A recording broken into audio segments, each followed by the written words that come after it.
What if I told you a stablecoin erased $60 billion overnight?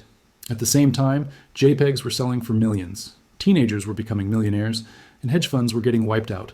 Some people made life-changing money, others lost everything. Today we are breaking down algorithmic stablecoins, NFT mania, the truth nobody tells you, and why this technology is either the future of money or the biggest financial experiment in human history. If you want to understand where money is going next, stay with me until the end. The last section will completely change how you see crypto. If you are into finance, DeFi, NFTs, and the future of money, like the video, subscribe and comment future below. Let's begin. Most cryptocurrencies are volatile. Bitcoin moves, Ethereum moves, everything moves. But stablecoins are supposed to stay at $1, not 80 cents, not $1.20, exactly $1. Normally, stablecoins like USDT or USDC are backed by real dollars, treasury bills, and cash reserves in banks. You give them $1. They give you one token. Simple. Algorithmic stablecoins are different. They are backed by math, code, game theory, and incentives, not actual dollars sitting in a bank account. That is where things get interesting. Imagine a casino chip. Instead of being backed by real money in a vault, it is backed by a system that says, if the price goes above $1, we increase supply. If it goes below $1, we reduce supply. It tries to stabilize itself like a thermostat. Too hot, cool it down. Too cold, heat it up. On paper, it sounds brilliant. A self-balancing digital dollar that does not need a bank. But here's the dangerous part. It only works if people believe it works, and belief is fragile. The biggest algorithmic stablecoin was called UST. It worked together with another token called Luna. If UST dropped below $1, you could burn UST and mint Luna. If UST went above $1, you could burn Luna and mint UST. Traders would arbitrage the difference and theoretically keep the price stable. For a while, it worked. UST became massive. Billions of dollars flowed in. One major reason was the yield. It offered nearly 20%. People thought it was safe. A stablecoin paying 20%. It felt like free money. But high yield always demands one question. Where is the yield coming from?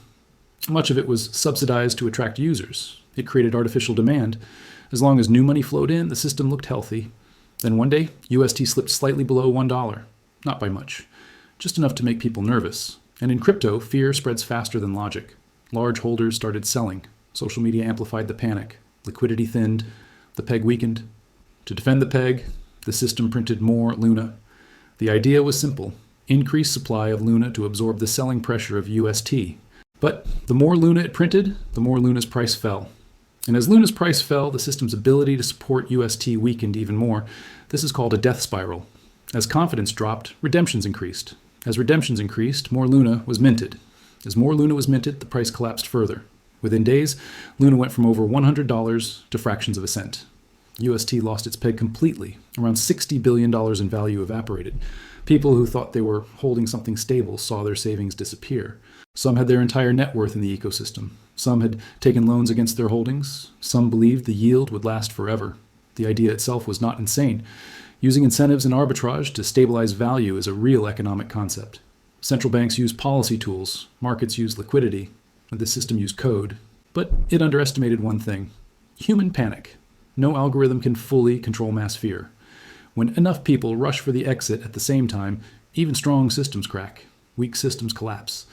While this was happening, something else was exploding. NFTs. Digital images were selling for millions. Pixelated characters, cartoon apes, abstract art, even simple rocks.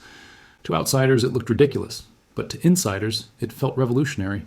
NFTs were not just images, they were digital ownership. They were community access. They were status symbols in an online world. They were speculation wrapped in culture. Some people bought early and flipped for 10 times their money.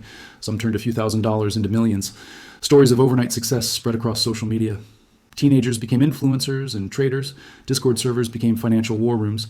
Twitter threads replaced traditional research. But just like with stablecoins, belief drove the value. When belief was strong, prices soared. When belief faded, floors collapsed. Many NFTs dropped 80 or 90% from their highs. Liquidity disappeared. Hype moved on. The psychology was the same as Terra. Euphoria on the way up, denial at the top, panic on the way down.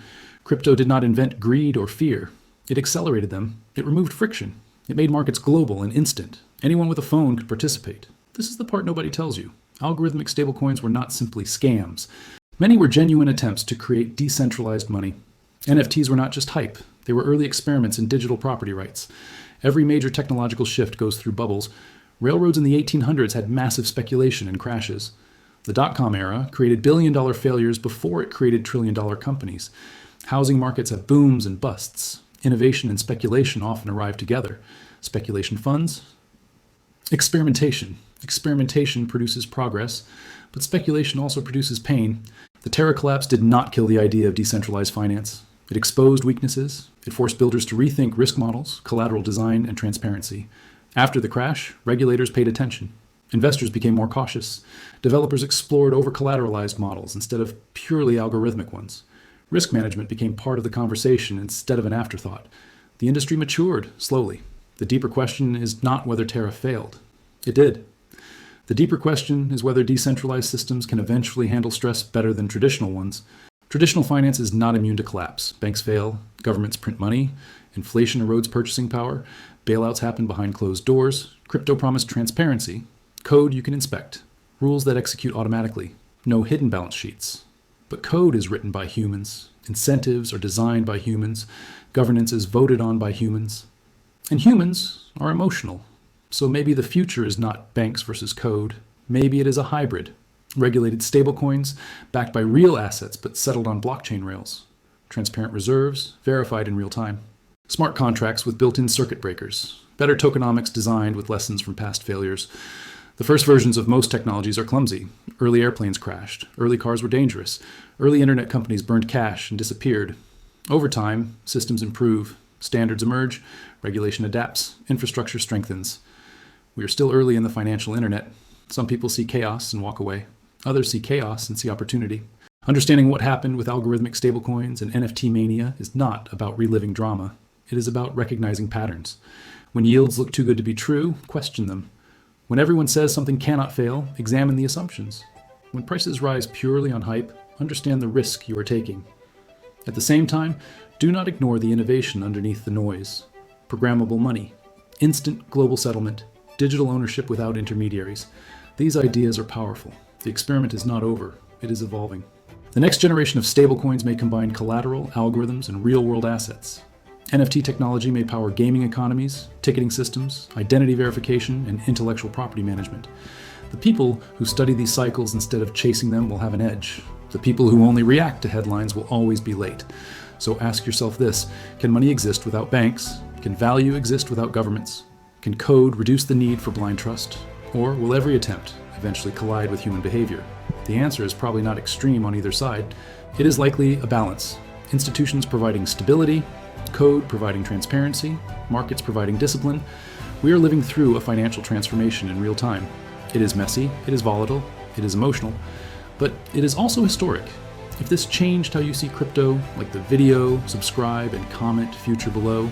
Check the description for deeper breakdowns on DeFi, crypto psychology, and where money may be heading next. This is not just about coins, it is about the evolution of finance. And we are watching it unfold in front of us. See you in the next one.